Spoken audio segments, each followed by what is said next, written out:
애들이 마음껏 뛰어놀아야 되는데 비가 와서 어쨌든 우리 아동부들 덕분에 오늘 하루 잘 쉬었습니다. 고맙습니다. 예수님의 이름으로 하나님 말씀 증거하도록 하겠습니다. 마태복음 5장 27절에서 32절까지 말씀, 마태복음 5장 27절에서 32절까지 말씀 교도하도록 하겠습니다. 제가 먼저 읽겠습니다. 또 간음치 말라 했다는 것을 너희가 들었으나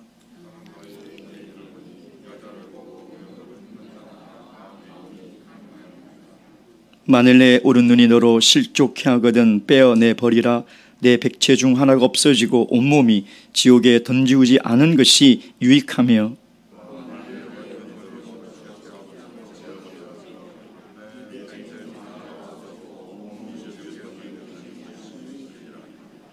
또 일렀으되 누구든지 아내를 버리거든 이혼 증서를 줄 것이라 하였으나 누구든지 음행한 연고 없이 아내를 버리면 이는 저로 간음하게 함이요 또 누구든지 버린 여자에게 장가드는 자도 간음함이니라. 아멘. 기독교 역사에 보면 프란체스코라는 사람이 있습니다. 가톨릭 역사에서 어쩌면 가장 예수님의 모습에 가깝다고 할 정도로 성자로 일컫는 그런 사람이 있습니다.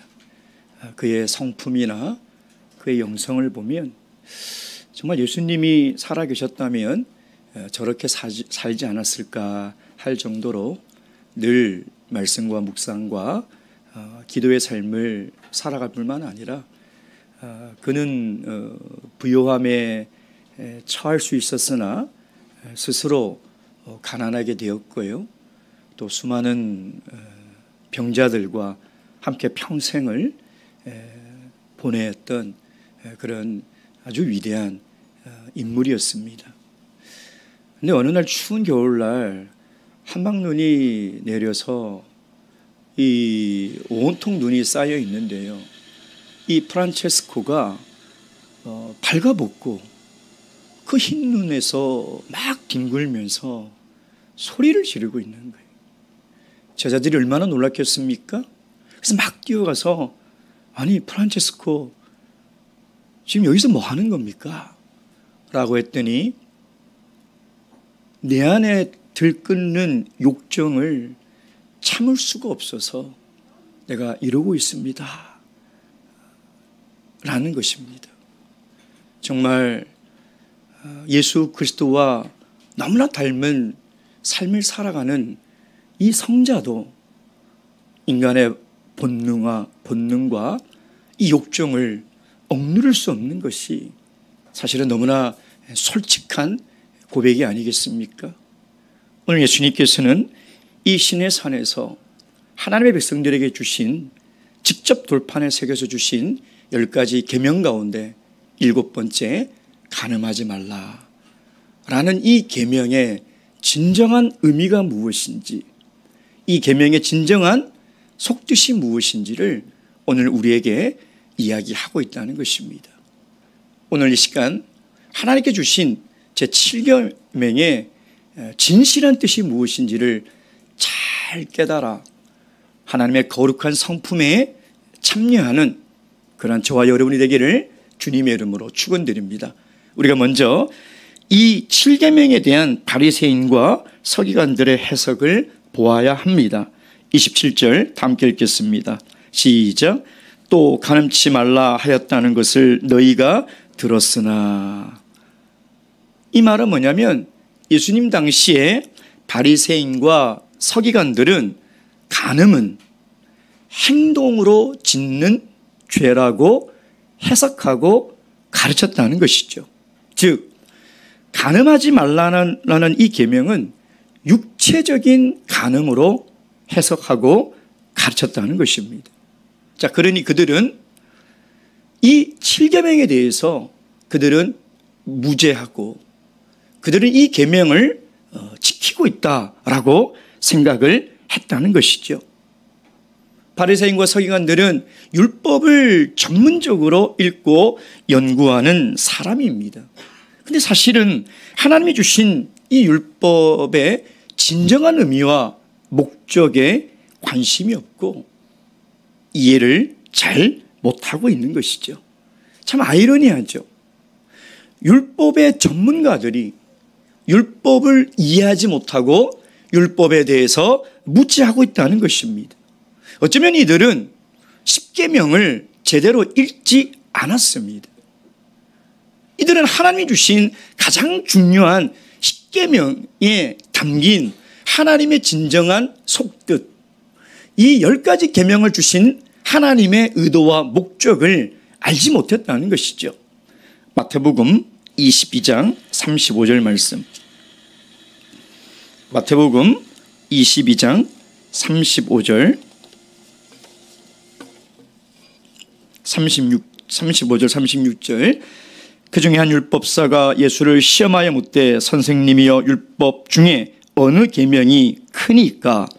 37절 다 함께 읽겠습니다. 시작. 예수께서 가라사대 내 마음을 다하고 목숨을 다하고 뜻을 다하여 주 너희 하나님을 사랑하라 하셨으니. 하나님께서 우리에게 주신 이 십계명의 본래의 뜻은 하나님을 사랑하고 사람을 사랑하라는 것입니다. 사랑하는 성도 여러분, 믿음, 소망, 사랑, 이 중에 제일은 무엇입니까? 사랑입니다. 우리가 믿음 생활을 잘해야 된다고 생각해서 너무 믿음만을 강조하는데 하나님을 사랑하는 것이 훨씬 중요합니다. 하나님을 진심으로 사랑해야 돼요. 특별히 오늘 예수님은 마음을 다해서 사랑하라는, 뜻과 생명보다 더 중요한 것은 마음으로 사랑하라는, 하나님을 믿는 것보다 더 중요한 것, 하나님의 계명을 지키는 것보다 더 중요한 것은 그 마음이 진실로 하나님을 사랑하고 있느냐는, 그것이 가장 큰 계명이라는 것이죠. 그런데 바리새인과 서기관들은요, 항상 마음이 얼마나 중요한지를 소홀히 합니다. 그리고 늘 보이는 믿음의 형식을 치중하며 살아가고 있다는 것이죠. 이게 그들의 불행이에요.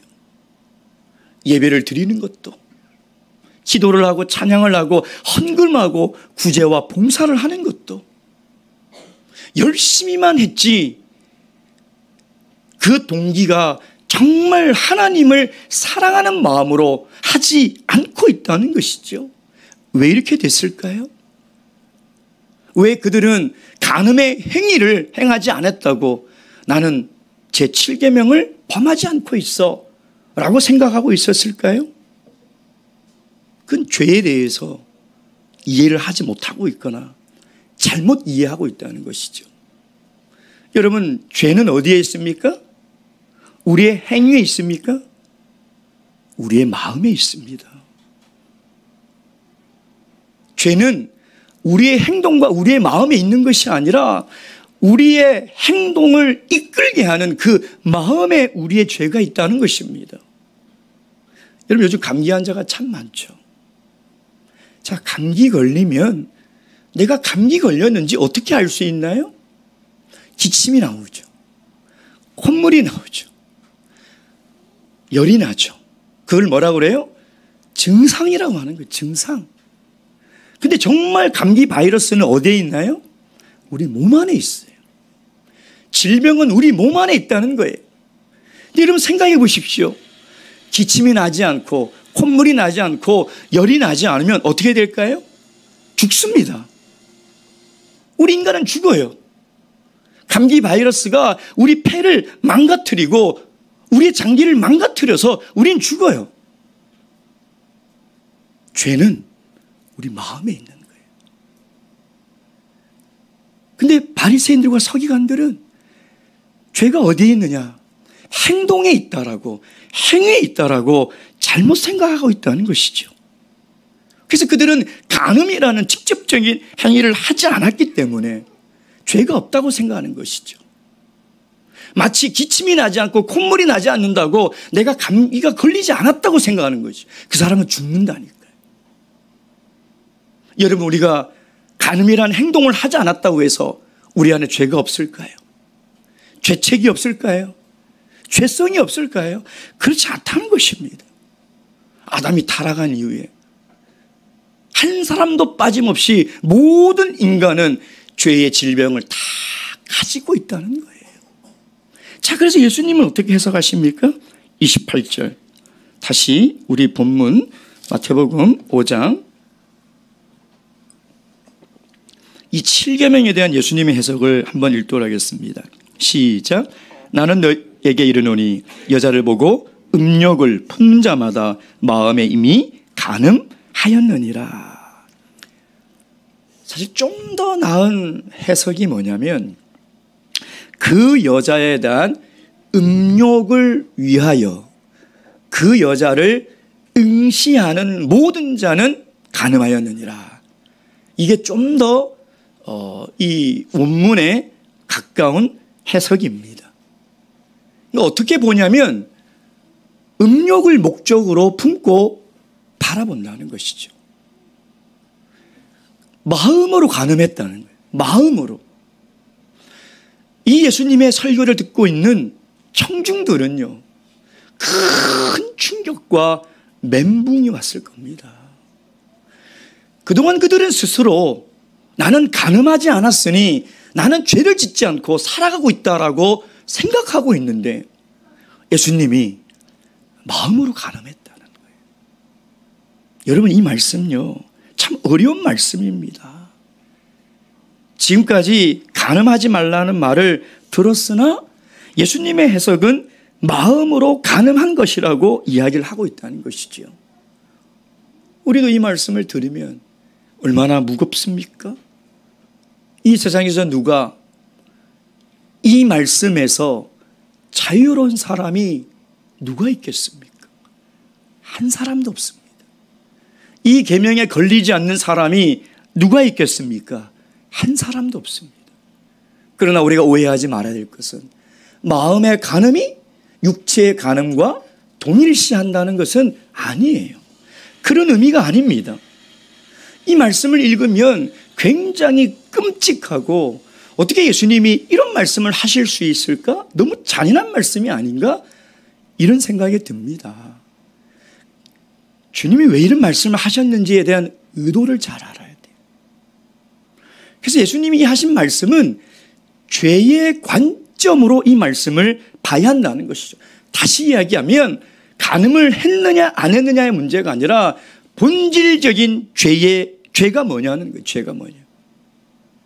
도대체 하나님이 정의하고 하나님이 말씀하시는 죄가 무슨 개념이냐는 거예요. 이 말씀을 누가 지킬 수 있습니까? 이 말씀에 해당하지 않는 사람이 누가 있겠냐 이 말이에요.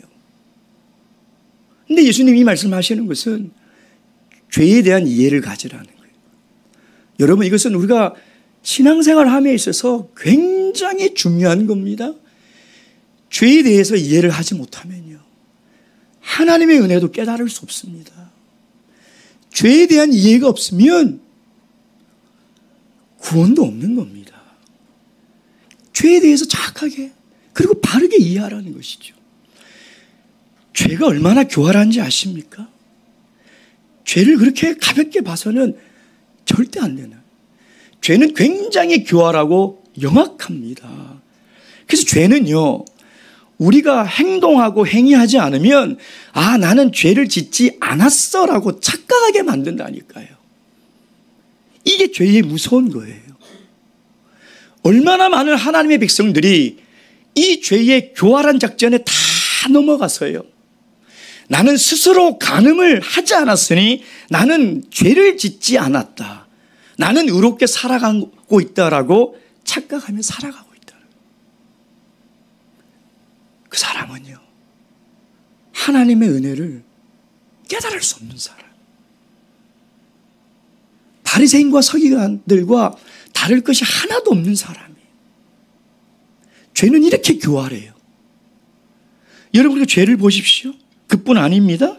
29절 30절 만일 내 오른눈이 너로 실족해 하거든 떼어내버리라. 내 백조 중 하나가 없어지고 온몸이 지옥에 던지우지 않는 것이 유익하며 또 만일 내 오른손이 너로 실족하거든 찍어버리라. 여러분, 지금 예수님이 똑같은 말씀을 반복하고 있지 않습니까? 오른 눈을 빼어버리고 오른손을 찍어버리라는 거예요.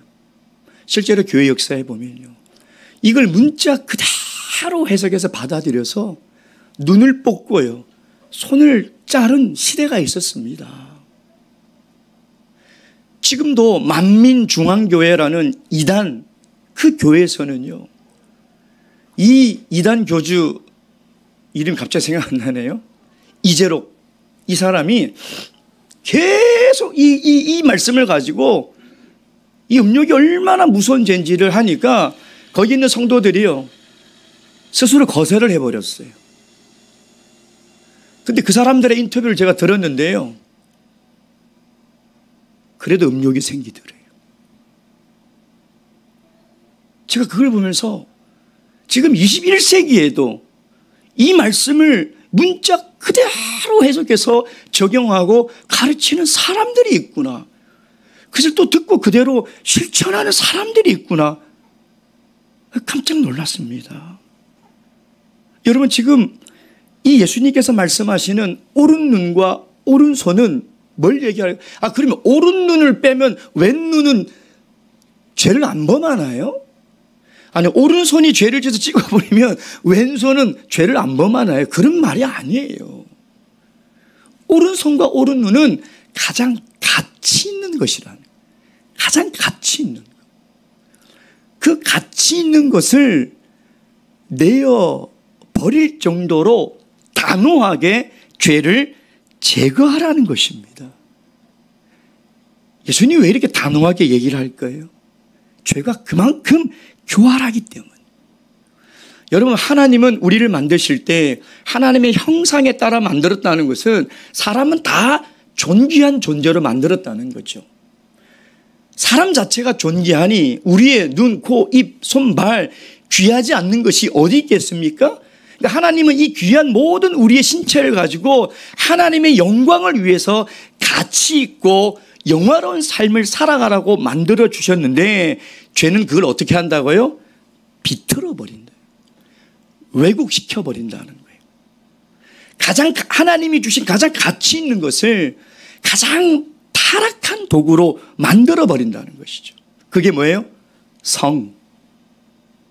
여러분, 사실 식욕과 성욕과 소유욕은요, 인간이 가진 기본적인 욕구입니다.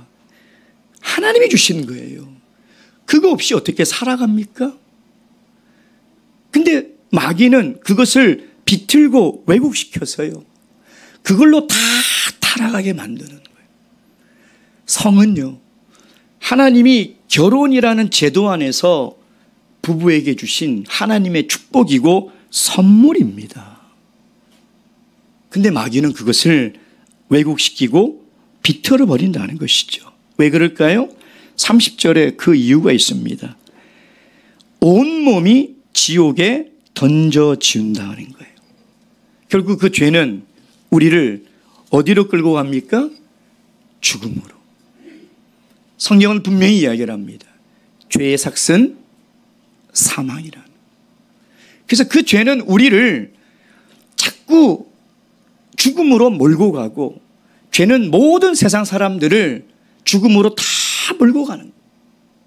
그래서 죄의 최종 목적지는 지옥이에요. 영원한 죽음. 영원한 죽음의 형벌에 처하는 것이, 그것이 죄가 가진 목적이라는 것이죠. 그래서 이 본문의 말씀은 하나님이 우리에게 주신 것 중에 가장 소중하고 가치 있다고 생각하는 것이, 만약 그것이 나를 죄짓게 하는 것이라면 그걸 제거하라는 거예요. 제거하라는 거예요. 오른 눈과 오른손뿐만 아니라 그것이 생명이라면, 그것이 지혜라면, 그것이 재능과 은사라면, 하나님이 그 주신 것을 마귀는 자꾸 왜곡시킨다. 하나님이 왜 우리에게 생명을 주셨습니까? 하나님이 왜 우리에게 시간을 주시고 재능과 은사를 주시고 능력을 주셨냐, 이 말이에요. 근데 마귀는 그것을 비틀어서 내 욕심을 채우는 데 쓰게 하고, 내 삶을 성취하는 데 사용하게 하고, 내 삶을 즐기는 데 쓰게 한다는 것이죠. 그걸 과감하게 제거하라는 말씀이에요. 죄가 그만큼 무섭다는 거예요. 자, 그렇다면 마지막 세 번째, 왜 예수님은 갑자기 이혼 증서에 대해서 말씀을 하고 있는 걸까요? 자, 31절, 32절 말씀 읽도록 하겠습니다. 31절, 32절 시작. 또 일렀으되 누구든지 아내를 버리거든 이혼 증서를 줄 것이라 하였으나 나는 너희에게 이르노니 누구든지 음행한 연고 없이 아내를 버리면 이는 저로 간음하게 하며 또 누구든지 버린 여자에게 장가드는 자도 간음함이니라.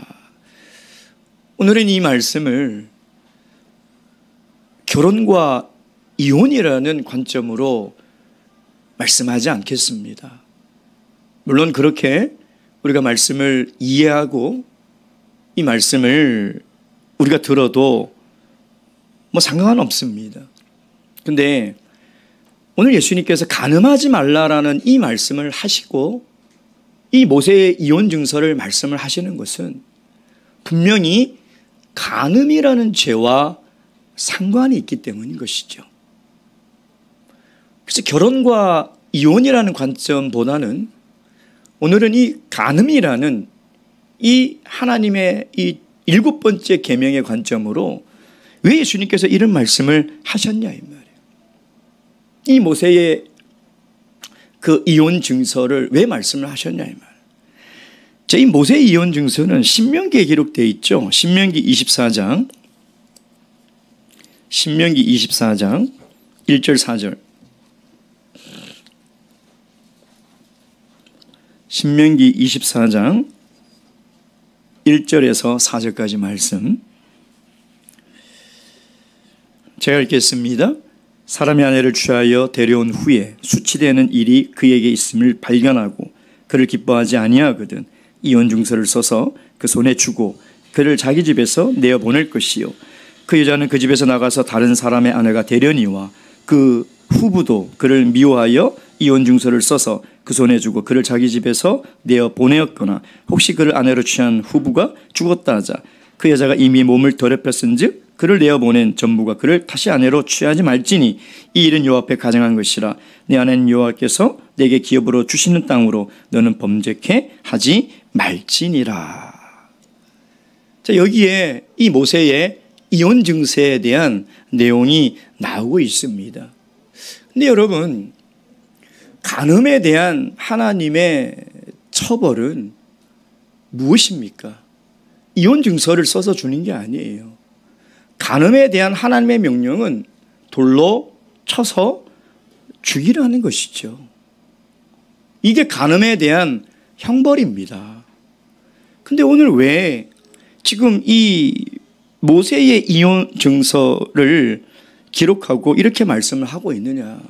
이것은 여성들을 위한 특별 임시법이에요. 여성들을 보호하기 위해서. 왜냐하면 남자들이 너무나 쉽게 이 여자를 내어버리는 겁니다.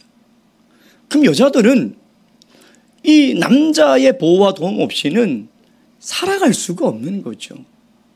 무슨 일을 당할지 모르는 그런 이 신세가 되어버리는 것입니다.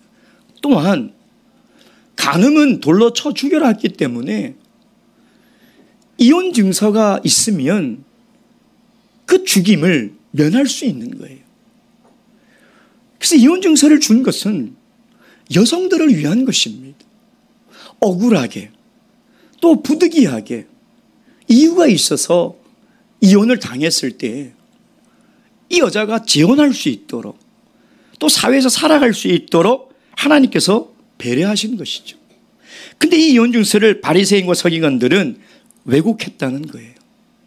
오늘 신명기 24장 1절에 나오는 이 수치스러운 일에 대한 해석을 예수님 당시에 큰 두 개의 학파가 있었습니다.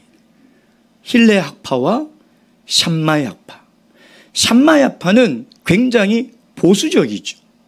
그래서 수치되는 일은 음행밖에 없어요. 음행의 연고 아니면 절대 이혼을 할 수 없는 거죠. 근데 이 힐레 학파는 이것을 굉장히 확대 해석했습니다. 그래서 수치되는 일이 뭐냐? 밥을 먹다가 돌이 나왔다? 그럼 이혼할 수 있는 거예요. 갑자기 아침에 일어나서 부인을 봤는데 내 마음에 안 든다? 이혼할 수 있는 거예요. 반찬을 짜게 만들었다? 이혼할 수 있는 거예요. 그러니까 그걸 다 수치되는 일로 해석해서 적용했다는 거예요. 자, 그러니까 마태복음 19장 보세요. 마태복음 19장 3절.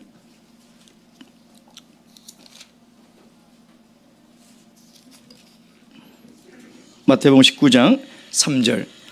바리새인들이 예수께 나와 그를 시험하여 가로되 사람이 아무 연고로 물어나고 그 아내를 내어버리는 것이 옳으니까. 예수님 당시에 이혼 증서가 남발이 되었어요. 너무나 많은 여인들이 가정이 깨어지고 피해를 당하고 살아가고 있다는 것이죠. 왜 예수님이 제7계명 간음하지 말라라는 이야기를 하시다가 왜 모세의 이혼 증서 이야기를 하시는 걸까요? 서기관과 바리새인들이 간음의 죄를 짓고 싶어서 하나님의 말씀을 왜곡시켰다는 거예요. 여러분, 자기 아내가 마음에 안 들고 더 마음에 드는 사람이 생기면 이혼 증서를 쓰면 그 여인을 취할 수 있어요. 다시 본문에 돌아가서 28절, 마태복음 5장 28절. 나는 너에게 이르노니 여자를 보고, 이 여자가 귀내라는 단어를 쓰고 있는데요. 이 여자는 어떤 여자를 얘기하냐면 유부녀, 결혼한 여자, 과부를 지칭할 때 이 귀내라는 말을 사용해요. 무슨 얘기냐? 남의 남편의 여자, 부인을 보고 음욕을 품는다는 거예요. 이미 결혼한 남의 아내를 보고 탐한다는 거예요. 제가 서론에서 율법의 전문가고 율법학자인 바리새인과 서기관들이 율법을 제대로 이해하고 해석하지 못하고 있다고 말씀을 드렸죠. 여러분, 제10계명이 뭡니까? 출애굽기 20장 17절. 20장 17절. 출애굽기 20장 17절. 제10계명, 내 이웃의 집을 탐내지 말지니라. 내 이웃의 아내나 그의 남종이나 그의 여종이나 그의 소나 그의 나귀나 무릇 내 이웃의 소유를 탐내지 말지니라. 하나님께서 내 이웃의 뭐를 탐하지 말라고요? 아내를 마음으로 탐하지 말라는 거예요. 마음으로 음욕을 품지 말라는 거예요. 바리새인과 서기관들이 하나님의 계명을 정말 마음에 다해서 읽고 묵상했다면 하나님이 7계명을 주신 의도가 무엇인지를 반드시 깨달았을 거예요. 왜? 분명히 7계명은 10계명과 연결이 되는 거예요. 간음의 행위를 이야기하는 것이 아니라 남의 남편의 아내인 그 부인을 음욕을 하려는 마음으로 바라보는 것은 그건 죄라는 거예요. 이미 마음에 간음의 죄를 지었다는 것이죠. 그래서 그 죄의 실체와 죄의 교활함과 죄의 무서움을 알라는 것이죠. 사랑하는 성도 여러분, 예수님께서 하나님과 동등됨을 포기하시고 인간의 몸으로 이 땅에 내려오신 목적이 무엇입니까? 죄 때문이에요. 죄가 없었다면 예수님이 이 땅에 내려오실 이유가 없습니다. 예수님이 왜 십자가의 수치와 죽음의 고통을 참으시며 죽으셨습니까? 죄 때문이에요. 죄가 아니라면 예수님은 십자가를 지실 이유가 없다는 거예요. 우리를 구원하신 목적은 죄에서 건지우시고 지금도 우리를 인도하시는 것은 죄악된 세상 속에서 죄의 실체를 정확하게 알아 죄와 싸워 이겨 거룩한 하나님의 백성으로 살아가라는 것이죠. 살인하지 말라, 간음하지 말라, 이 말씀을 들을 때에 너무나도 당당하게 당연하게 나하고는 상관없는 말이야 라는 마음이 있다면 우리 기도해야 됩니다. 하나님께 기도해야 돼요. 하나님의 긍휼을 베풀어 주셔서 저에게도 그런 죄가 있음을 깨닫게 해달라고 기도해야 돼요. 그 죄가 내 안에 있는데 내가 그것을 보지 못하고 내가 그것을 알지 못하는 것이 얼마나 불행한 일인지를 알아야 된다는 것입니다. 이 죄에 대해서 우리는 이 죄를 이길 수 있는 능력 자체가 없어요. 어떻게 육체의 종력을 우리가 이길 수 있겠습니까?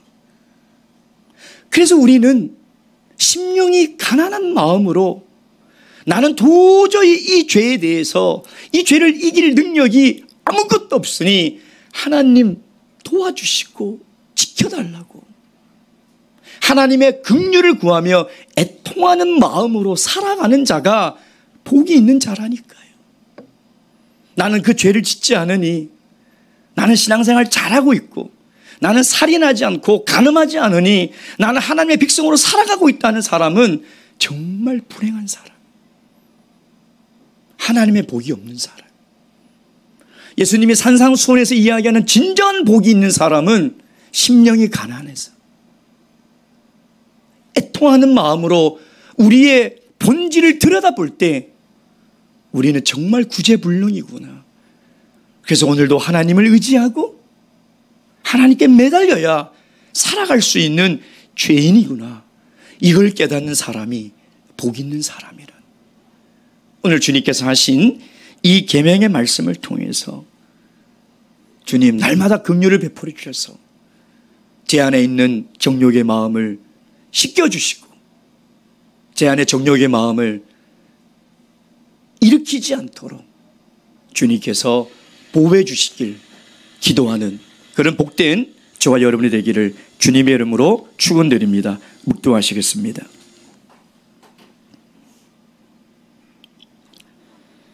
할렐루야. 아멘. 찬양하시겠습니다.